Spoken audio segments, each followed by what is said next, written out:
Ya, memang jelang Pilpres 2024 bursa capres sudah semakin memanas. Calon wakil presiden menjadi kunci mendongkrak elektabilitas untuk lolos pada pemenangan Pilpres 2024. Namun hingga kini dari ketiga calon yang akan berkontestasi belum ada yang menentukan siapakah cawapres yang akan dipilih, paling tidak belum disampaikan kepada publik. Nampaknya para capres dan parpol koalisi masih saling intip siapa figur cawapres yang akan dipinang.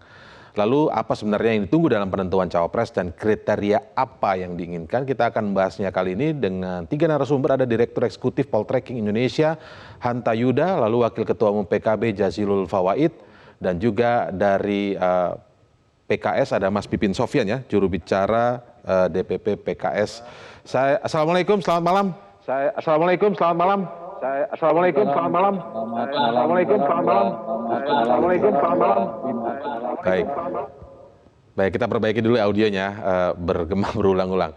Saya langsung saja ke analis dari Mas Hanta. Saya penasaran analisis dari Mas Hanta terlebih dahulu. Karena kalau kita lihat dinamikanya kan sekarang ini, kita senang kalau dari PKS ada yang menyebut ya, Pak Sekjen kalau tidak salah, yang menyebut bahwa kita senang kalau dari Pak Ganjar atau Pak Prabowo mengumumkan cawapresnya terlebih dahulu.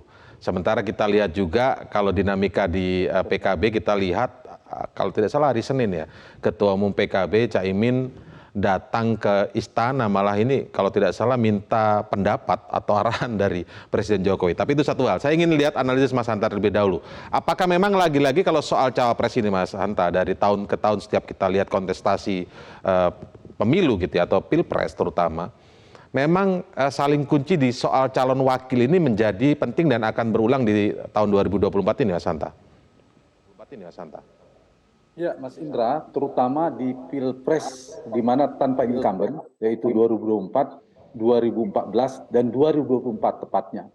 Karena tidak ada incumbent, biasanya tidak ada capres yang memiliki angka psikologis yang melampaui 60%, seperti Pak SBY periode kedua atau Jokowi periode kedua.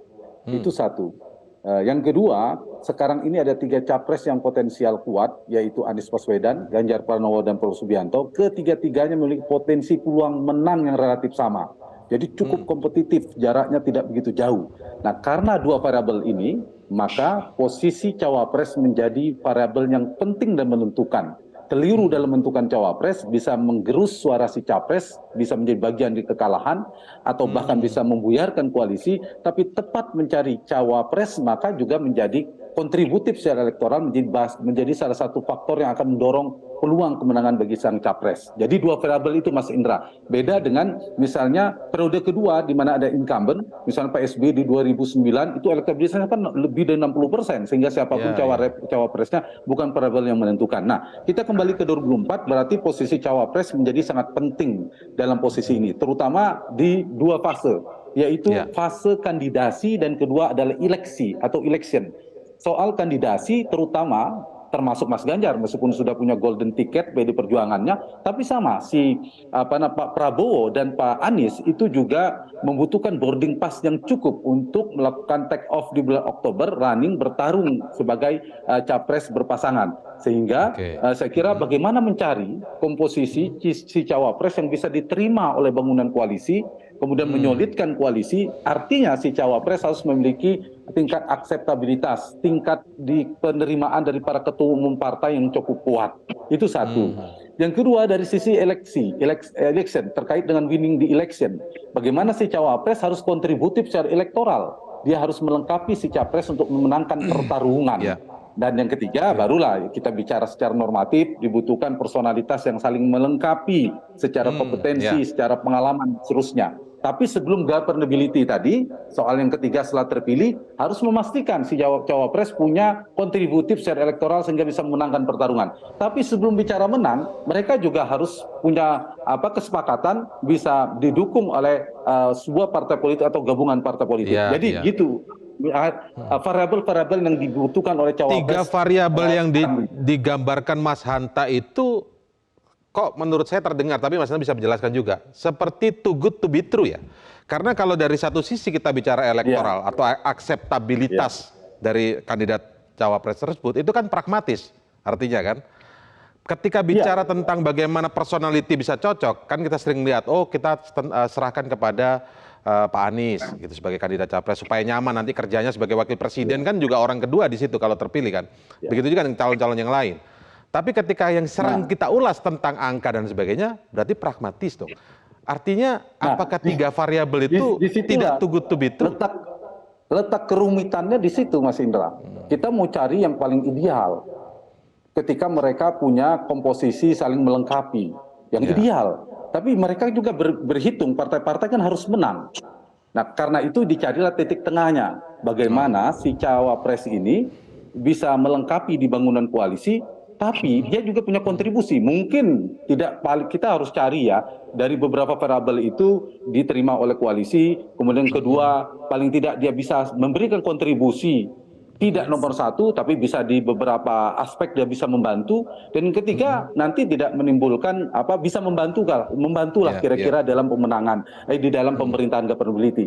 Poin saya, untuk apa bicara sebagus apapun formulanya, kalau ternyata tidak terpilih. Bagaimana mau terpilih kalau kemudian tidak dicalonkan, tidak ada kesepakatan. Jadi ada dua hal, selain tadi menjadi titik tengah yang harus didamaikan, titik keseimbangannya. Yang kedua, Mas Indra, ada dua tingkat kerumitan tertinggi itu di penentuan cawapres. Meskipun sebagian partai kan mengatakan ini bagian dari strategi. Betul, bisa jadi strategi menunggu membidik lawan. Siapa yang dikeluarkan lawan, kita akan mengeluarkan ini. Itu betul juga. Tapi saya melihat dari saat ini, baik Pak Prabowo, Pak Anies, termasuk Pak Ganjar, itu bukan sekedar strategi, tapi memang secara natural rumit menentukannya. Apa yang memaksakan mereka segera harus memiliki cawapres segera pasangan? Ya waktulah nanti akan memaksa, karena sebentar lagi akan ditutup oleh KPU. Dan itulah menyebabkan beberapa penentuan cawapres akhirnya sangat ditentukan waktunya di ujung ya, last minute. Nah ini yang saya kira penting. Satu lagi buat Mas Anies ya, yang kita bahas hari ini yang ditunggu memang. Dari kejutan Mas Anies itu siapa cawapresnya, tidak hanya Anies tapi semuanya. Anies sudah melakukan 3 faktor yang bisa mendongkrak elektabilitas beliau. Satu, sekarang kita lihat strategi mengusung perubahan lebih jelas, lebih terang, posisinya, isunya itu satu sedang dieksperimentasikan. Yang kedua, kalau Anies ternyata sudah ada cawapres, itu akan menjadi efek juga, momentum. Dan yang ketiga, betul-betul 3 partai itu mendeklarasikan secara resmi pasangan capres-cawapres. Jadi 3 ini ada eksperimentasi yang akan diuji naik potensi. Bacaan saya ada potensi kenaikan dari Anies Baswedan. Begitu juga dengan capres yang lainnya, Mas Indra. Tapi saya nggak langsung minta tanggapan ke Mas Pipin, PKS ya, walaupun tadi terakhir soalnya lebih menyinggung kepada kandidat bernama Anies Baswedan. Saya ingin tahu dari Pak Jazilul dulu. Kenapa saya ke Pak Jazilul? Karena saya tertarik. Saya lihat gambarnya gitu ya, Pak Muhaimin, Ketua Umum PKB, malam-malam datang gitu. Dan bahasanya kalau tidak salah ya, Pak Jazilul juga mungkin menyebutkan seperti itu. Melaporkan perkembangan jalinan koalisi antara PKB dan Gerindra kepada Presiden Jokowi, yang Presiden Jokowi adalah PDIP. Perlunya apa itu melaporkan ke Presiden, melaporkan perkembangan koalisi ini? Saya pikir itu berita yang dibuat soal judul melaporkan, yang jelas bahwa silaturahim Pak Muhaimin dengan Pak Jokowi itu wajar saja, sebab PKB kan ini bagian dari koalisi pemerintah hari ini. Nah, kemudian nyerempet soal koalisi, saya pikir wajar saja, karena obrolan santai biasanya juga menyangkut berbagai hal, utamanya apa menjadi fokusnya. Dan Pak Jokowi tahu bahwa fokus Pak Muhaimin hari ini kan membangun kerjasama dengan Partai Gerindra. Nah, fokus kerjasama itu kira-kira ya didiskusikan di situ, siapalah capres, siapa cawapres, mungkin saja nyerempet ke arah itu. Nah, dengan Pak Jokowi. Tapi saya ingin diskusi dengan Pak Jokowi. Ya tentu saya tidak tahu detail diskusinya, tetapi saya pikir karena ini musimnya koalisi, kerjasama, termasuk penentuan capres-cawapres, pastilah tipis-tipis atau tebal-tebal itu dibicarakan dalam konteks sebagai Pak Jokowi yang hari ini harus diakui bahwa tingkat kepuasan publik kepada Pak Jokowi sangat tinggi, 82%. Yang ini terus akan hubungannya dengan diskusi efek, dengan Pak Jokowi ya, Pak Jazilul. Maksud saya hubungan approval rating Pak Jokowi kan kita tahu semua ini approval rating 80%. Terus hubungan diskusi tentang pencalonan ke depan dengan Pak Jokowi itu apa? Maksudnya karena Pak Jokowi kan PDI Perjuangan. Kita tahu PDI Perjuangan itu Pak Ganjar. Sementara kan Pak Jazilul bersama Pak Prabowo, PKB bersama Pak Prabowo. Pak Muhaimin itu berdiskusi soal pencapresan bukan dengan hanya Pak Jokowi saja. Beliau aktif untuk mendapatkan masukan dari Pak Hamzahas, dari Pak Yusuf Kalla, dari Pak Kiai Ma'ruf Amin, termasuk dari Pak Budiono. Jadi wajar saja maksudnya dengan Pak Jokowi ya. Nah, ini adalah bagian dari untuk mengumpulkan semacam masukan, nasihat dari semua pengalaman yang ada. Jadi ketika misalkan Pak Muhaimin bertemu dengan Pak Jokowi tentu dalam kapasitas bahwa ini adalah sahabat yang dulu juga bekerja sama di dalam koalisi kan gitu sampai hari ini. Bukan lapor soal cawapresnya Pak Prabowo siapa begitu bukan ya? Maksudnya karena kan begini, alurnya begini Pak Jazilul, maaf saya harus potong dulu. Alurnya kan begini, Gerindra dari pernyataan Pak Desmond ya yang menyatakan asal usul dari PKB cawapresnya. Artinya bola sudah di PKB nih, begitu kan? Tapi dari PKB sendiri kan tinggal sudah jelas kan dalam muktamar PKB sendiri kalau kita lihat itu kan mengamanatkan ketua umum Gus Muhaimin, entah itu capres atau cawapres kan begitu. Harusnya kan semudah itu tinggal diumumkan selesai kan. Koalisi cukup suara, nama sudah clear.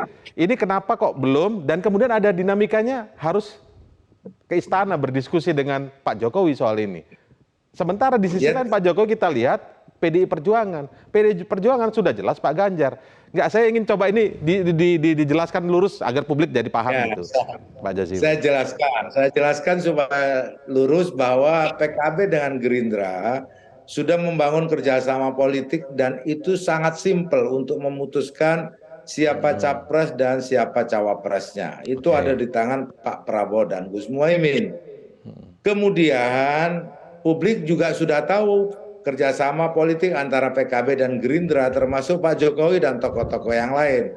Kenapa Pak Muhaimin misalkan berdiskusi dengan tokoh-tokoh yang lain termasuk tokoh P3, tokoh yang lain? Itu nggak ada soal karena itu baru untuk melihat kira-kira apa yang menjadi masukan.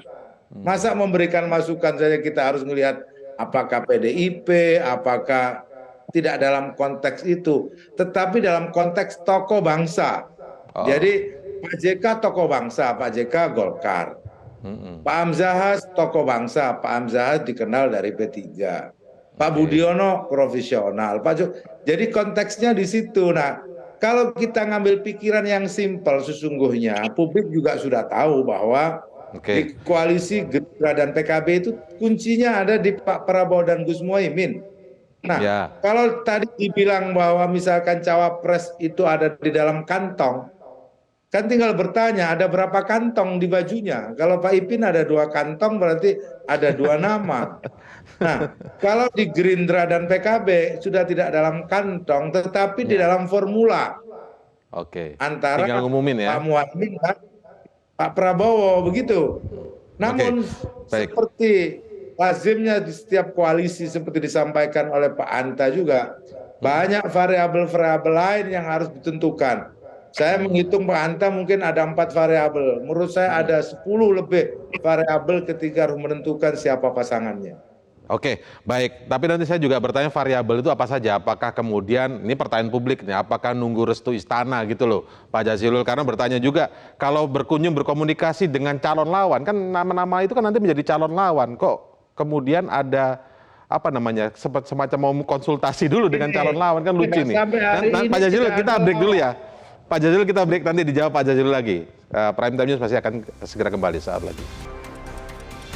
Baik, sebelum ke Mas Pipin ya, karena ada pertanyaan dari Pak Jazilul juga, tergantung ada berapa kantong kalau nama sudah di kantong, Mas Pipin. Tapi saya kasih ini lagi ke Pak Jazilul, supaya bisa clear nih Pak Jazilul. Jadi kalau Pak Jazilul tadi menjawab, kalau PKB Gerindra bukan lagi dalam kantong, tapi sudah formula. Artinya ini clear berarti Pak Prabowo maju dengan Gus Muhaimin.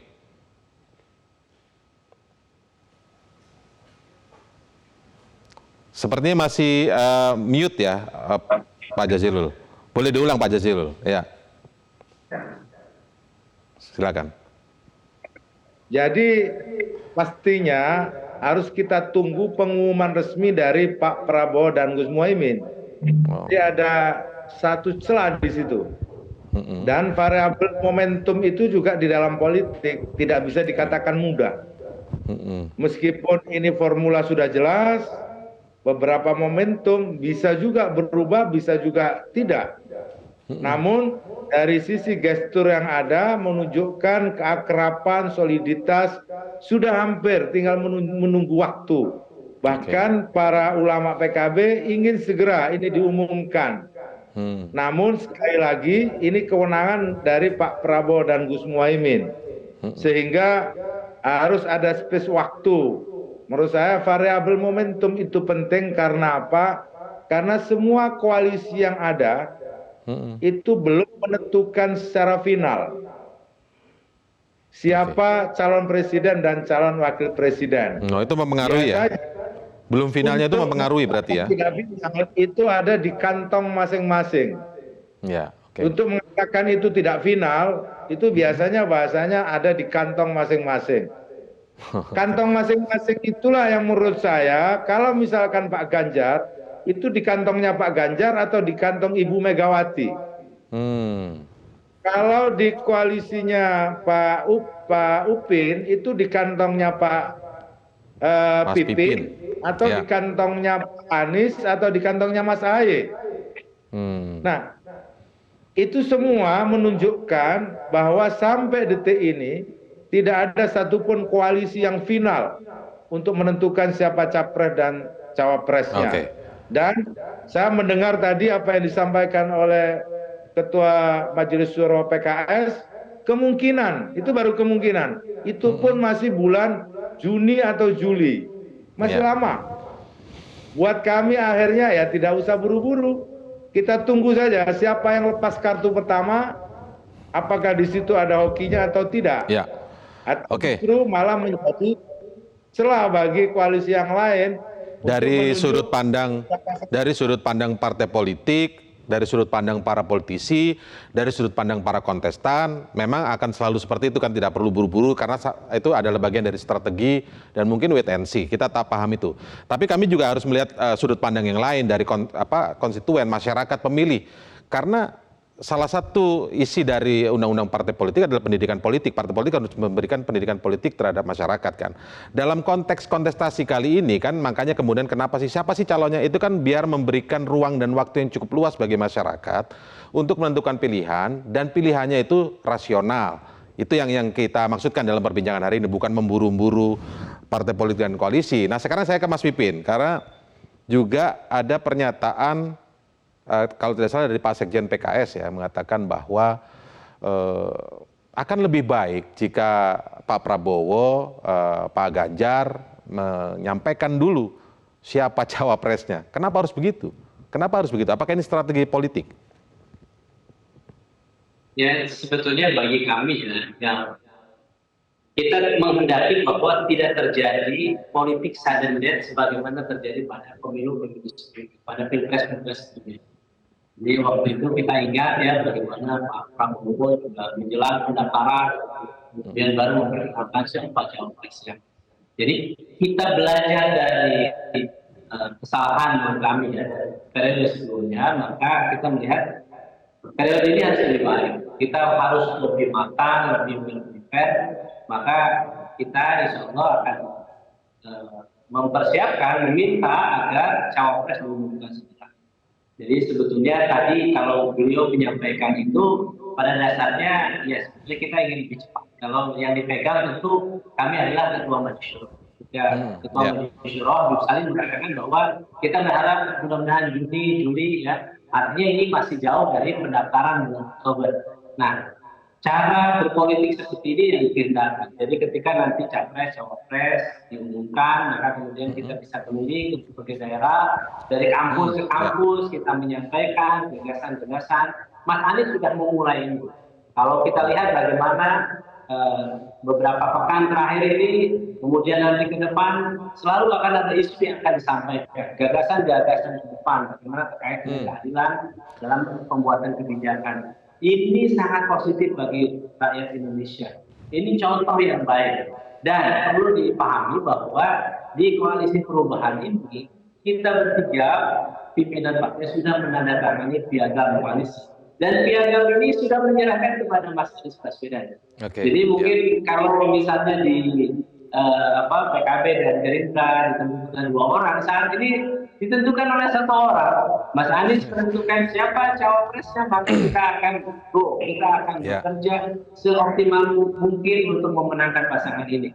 Saya kira bagi kami di koalisi perubahan, kami solid, kami bekerja saat ini membangun soliditas partai untuk memenangkan pasangan capres dan cawapres. Tapi ya, Mas Pipin, tapi menjawab pertanyaan dari Pak Jazilul juga harus mungkin cukup clear juga ya.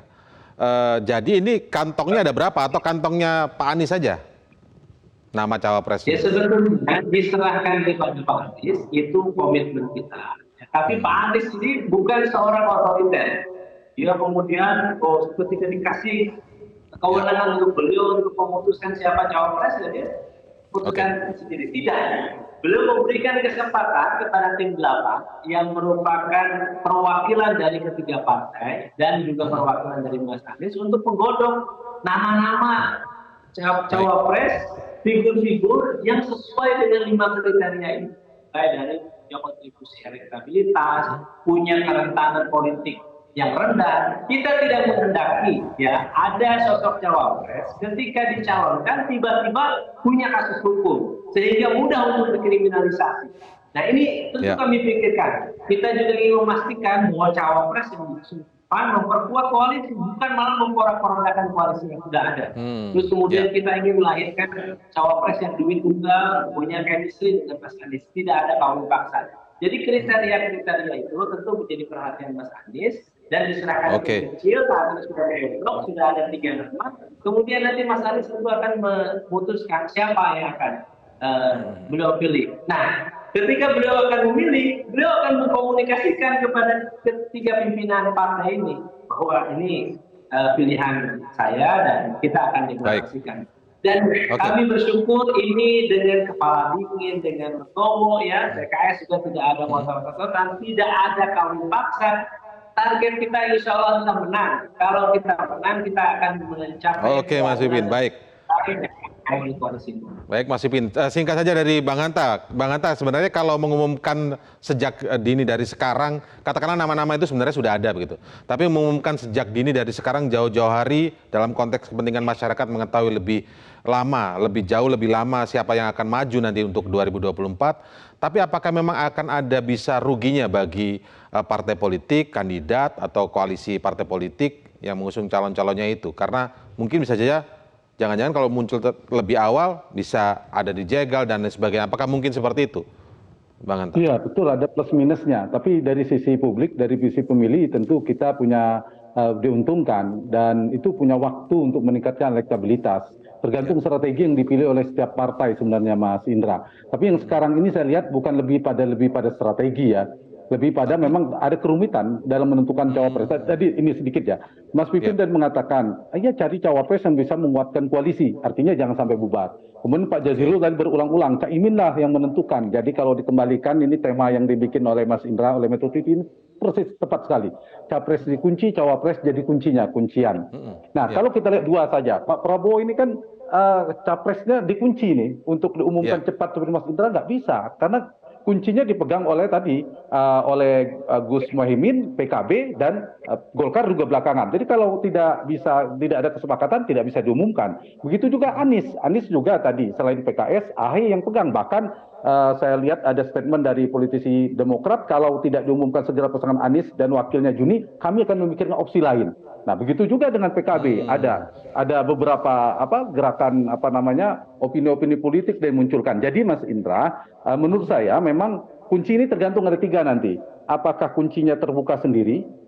Artinya terbuka sendiri, artinya deadline lah, waktulah yang memaksa sehingga semuanya terbuka. Yang kedua bisa jadi kuncinya ini terpaksa terbuka, ada yang berani mendobrak nih duluan karena apa, atau yang ketiga harus dibuka. Cuma kalau harus dibuka, mesti dibuka ini biasanya butuh biaya. Tapi apapun, semuanya kuncian kan dipegang. Apakah dia yang akan jadi cawapres seperti Gus Muhaimin, atau nanti Gus Muhaimin akan, ini semakin tanda petik ya, semakin tinggi nih harga tiket boarding passnya Pak Jazilul ini.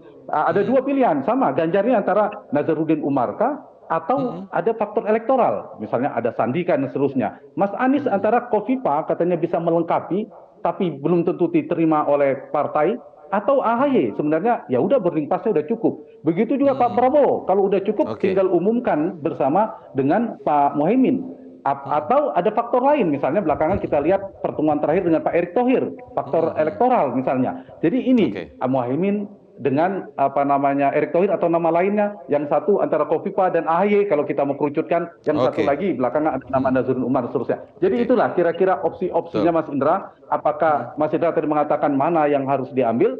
Ya saya melihat ada 3 faktor tadi. Kalau mau dibuka lebih cepat, ada biaya politiknya Pak Jazilul ya, kira-kira gitu. Tapi saya nggak tahu seperti apa kondisinya. Yang penting semua sedang meninggikan posisi tawarnya, meninggikan harga tiketnya, atau memang syukur-syukur jadi cawapres. Kalau enggak, tiket saya harganya tinggi, tanda petik ya, begitu. Betul.